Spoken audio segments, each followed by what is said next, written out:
Magandang araw! Sa wakas, nakapunta rin ako sa opisina ko. Ang tagal ko lang gustong pumunta dito, kaya lang walang oras. Gusto ko kasi kasama ko si Ulikay habang punta namin dito dahil alam ko gusto niya rin yung halo-halo. Isa yun sa gusto niyang pagkain pag nasa Pilipinas kami. Yung most awaited moment ko, ang pagkain itong halo-halo. At kung napansin niyo, nahirapan ako kung saan ko siya i-start kainin. Punong-puno kasi at hindi naman masyadong malaki yung lagayan niya.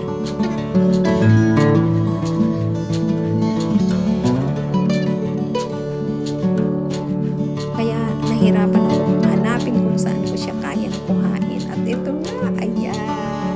Ang sarap-sarap, guys.